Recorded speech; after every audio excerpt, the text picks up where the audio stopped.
From South Africa, and an interesting pool here, as you mentioned, Pool A, South Africa and Chile, the other teams making it up. So this a crucial first match here at Canada Sevens for both Kenya and England. England good to go. England hit 2 finals on this series, won one of them against South Africa in Cape Town. Also reached the main event in Sydney, unable to beat the South Africans on that occasion. For Kenya, well, they broke through last season, didn't they, in Singapore with their maiden cup victory. And it's Kenya in their green shirts who will get us underway here. And James Rodwell, the most capped England player of all time, brings it down. And here is Dan Norton. Runs into contact, and it's Charlie Hayter who lends a hand. Is the England captain Tom Mitchell playing scrum half, and here's his cohort in midfield, Dan Bibby. Phil Burgess on the near side. 47 tries so far in Phil Burgess's career.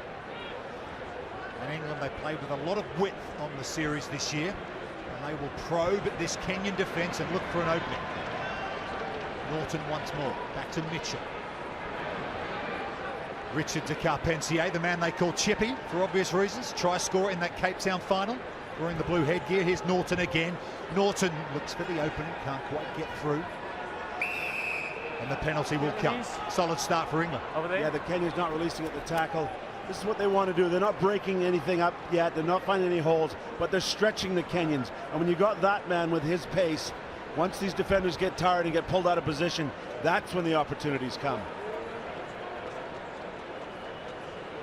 So James Rodwell will get us started.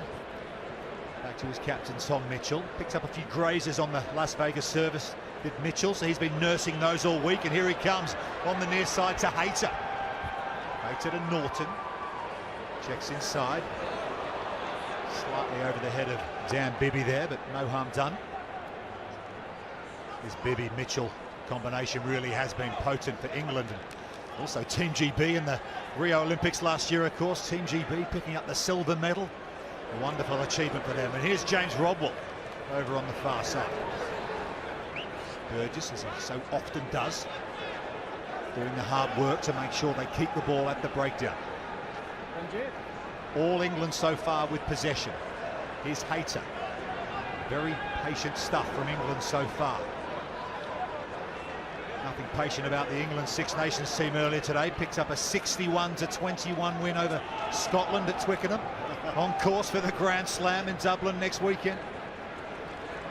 Here's Richard de Carpentier, goes to the offload this time to Mitchell. And here's Bibby.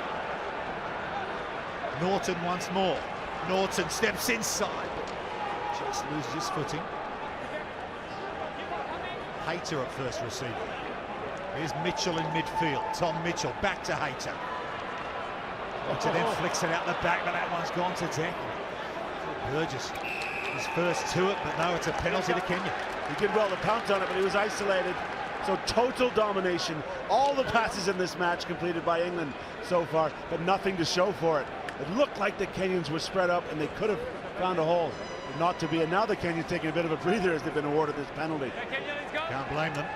34 passes to none. Good teams don't mind playing without the ball though, trusting their defence, Kenya. So far so good. Without one of their best defenders in their team, Billy Ondiambo, for this tournament. But here they come, Kenya. Breakout for them. One to beat. This is Oyodi.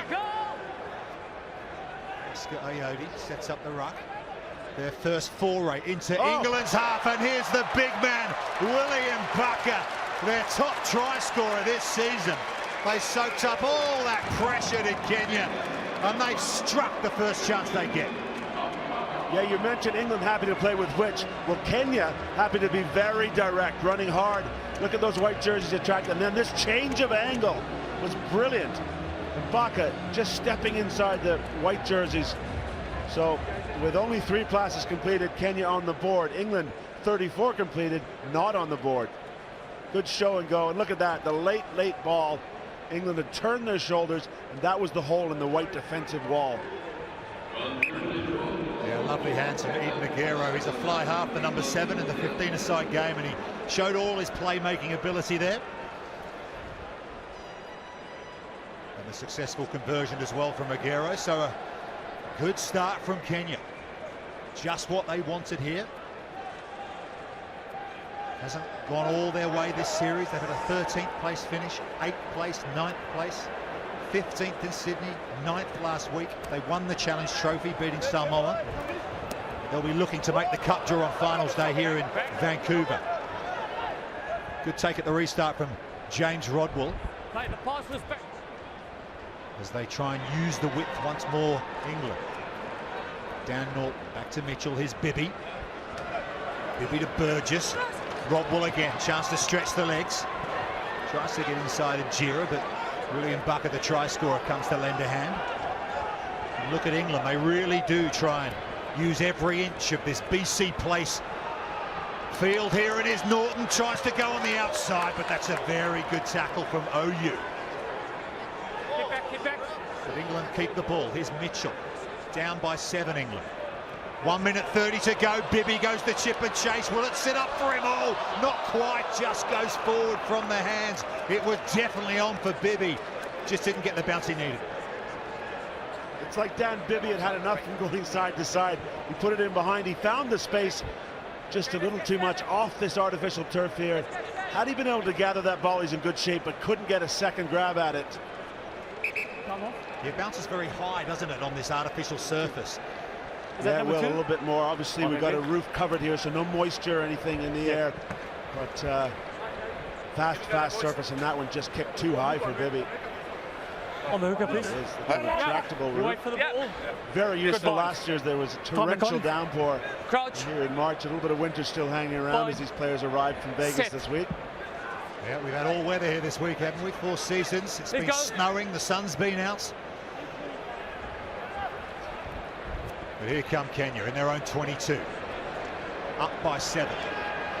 Inside the last 40 seconds of this first half of this Pool A match. South Africa, the series leaders, and Chile also in this pool. And a good start for Kenya so far, and here's Mbaka, the try scorer, once again. Burgess coming across, it's Mitchell. Can he bring the big man down? Yes, excellent covering tackle from the England captain. Rodwell goes in to try and secure possession. And he's done that for his side. Well done, James Rodwell. Crucial turnover for England. Carpentier needs quick hands. Alex Davis is out there. Off to Bibby. Bibby gives it to Burgess. Burgess has got some green space in front of him. Can Phil Burgess go all the way? Yes, he can. He's got loads of paces. Phil Burgess. And he will get England right back into this one. They're going to take it all the way back as Burgess finally touches down. These players know each other very, very well. And as Mbaka matched up with Rodwell, he knew he had the beating of him for pace. This is with Kenya in possession. But they went all the way back. Across came the cover from Mitchell, and then they stole the ball. Give credit to Rodwell. That gave Burgess this opportunity to get his matchup and to run it in.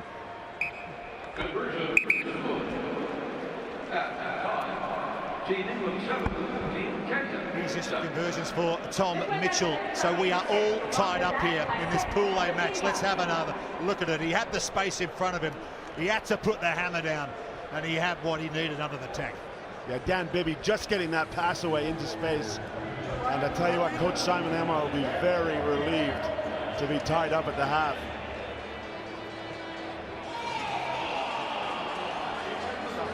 So before we go to the huddles, to hear from Simon. I've got to say, Gareth, you all at Canada Rugby have done a wonderful job on this event. The public have embraced it. They're here in their numbers, and they are watching some outstanding sevens. 7-all, England, Kenya, Pool A. And Kenya getting a break off the restart there, a little knock on. Yeah, McConaughey did very well in the air for England. They couldn't gather it, and there is Danny Norton. Not able to get loose today. Next time when it's steady, you put it in immediately, okay? That is going to go all season long, that battle, isn't it? Norton v. Injera. On the hooker, please. Crouch. Bind. Remember when Dan Norton burst onto the scene at the London Sevens in 2009? England came back from 19-0 down to beat New Zealand. Matt Twickenham, fresh-faced 19-year-old he was. So here comes a fresh-faced Kenyan. Nelson OU on the far side. A little dart down the far side here from The replacement, Oliech, has he got past Davis? Yes, he has. And that is a brave piece of rugby sevens from Samuel Oliech. He didn't have much space to work in, but he backs himself. There is no substitute for vision, whether it's 15-7s. He saw the blind side was unmarked and then did just enough with that slight friend to get through. But he's playing with his head up, that's the difference. He's challenging the English in defense, that one actually to the face. So making a statement there right in the first minute of the second half.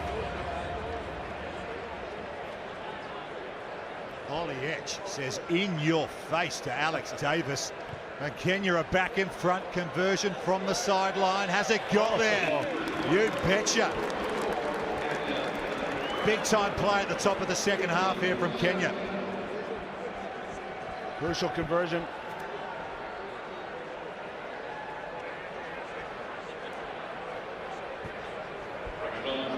So 7 points the difference between Kenya and England. Remember, Kenya haven't beaten England since 2011. That's almost 6 years of rugby sevens. But here's Phil Burgess, who wins the ball for England, gives it to Dan Bibby, checks inside.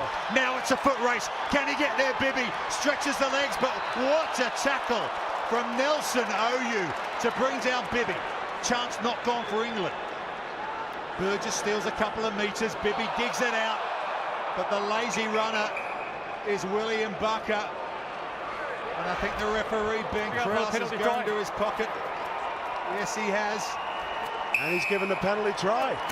He's gone straight under the post, so he's deemed that to be a try that would have been scored without the infraction. And the new rule this season, that penalty try doesn't need a conversion. 7 full points are awarded. Which means we're all tied up. 14 apiece. Let's take another look at it. Well, what a tackle. As he said, OU doing the work for his team. And then this, the lazy runner, the runner coming back into play. Had he not caught the ball, he could have conceded the try. They may not have scored. But now it's a full 7-pointer. And he's in the bin. So Kenya will be 1 short for 2 minutes of play. Yeah, Burgess carried it on. Dan Bibby did well to get up off the floor really quickly, and it was big William Barker who scored a try in the first half, who he said sorry straight away, knew what he had done. Instinctive stuff, wasn't it? It is, yeah. I mean, he wants to let that go over his head, but he wants to get back into play, so right on a knife edge, this one. So it's 7v6. Mbaka in the bin for 2 minutes. Can England make it pay?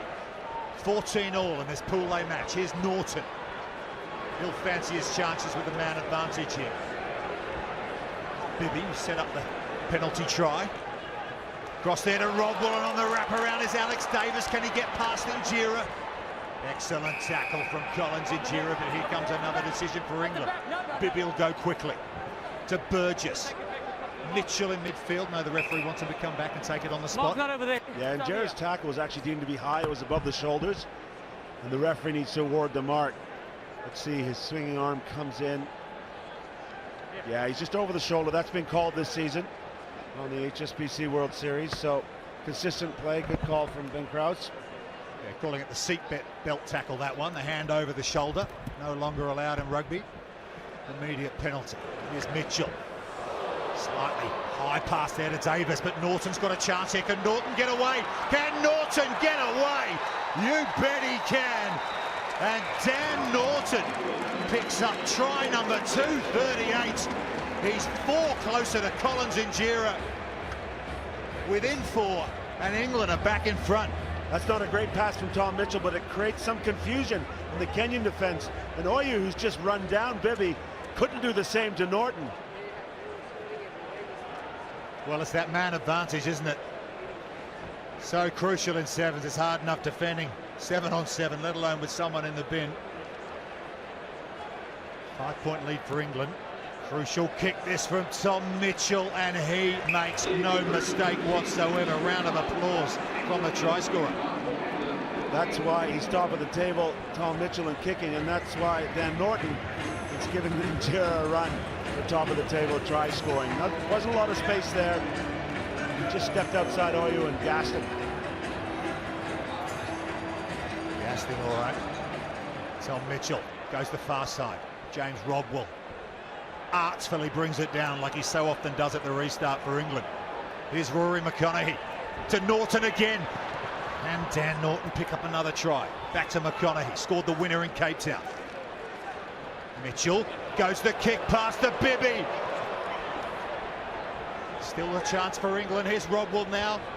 Men either side, back to Bibby. And England are in the corner. They'll have a look at it to check the touch. Tracy, did you get a clear view or if it's in touch or not? Not sure. Not sure, we're gonna go. You happy with the grounding? Okay. Moisey, we're coming up to you. So, one assistant official not sure, one is happy with the grounding, but he has the option, the referee, Ben Krause, the South African, to go and use the television match official. Let's see if Bibby's feet stay in bounds. He's in the air there. He gets the ball down. Looks good from here, Rupert. Well, I'm not a TMO, but I'm giving that. You are an Englishman now. Now, Rodwell did well. If his foot goes over that line or gets touched down over the line, it's out of bounds. I think he gets it down early. Simultaneous contact. Mum's from Essex, so I'll agree with you. Come back on. Try awarded. Gareth Rees gets it right. And England have a big advantage in this game now. Yellow card to William Bucker, proving pivotal. It was lovely vision from Tom Mitchell, wasn't it, to go the kick pass? It was. That's where the space was. It took a while to gather the ball, but Rodwell showed his experience, didn't knock it on, and got the ball to Bibby with a little bit, just enough space to get through. Crucial for Mitchell here from the sideline. 26-14, England lead Kenya. Can Tom Mitchell make it 28? Yes, he can. Wonderful conversion from the sideline. Do you know what's so impressive about that? It's not just the strike of the ball and the technical ability to kick, but he's been running around here for 14 plus minutes, exhausted, and he gets that close skill and sticks it right down the middle. Well, it's one thing having the advantage of being a man up. It's another thing making it pay, and England have done that. You've got to say they dominated this game in terms of possession and passes. And as the final hooter goes, Rory McConaughey climbs high, and they've won another restart, but there's been a little knock on, so Ben Krause will call it a day in this Pool A match. They were truly tested here, were England, by Kenya. The yellow card really hurting the African side, and England in Pool A have notched up their opening win 28-14 over Kenya.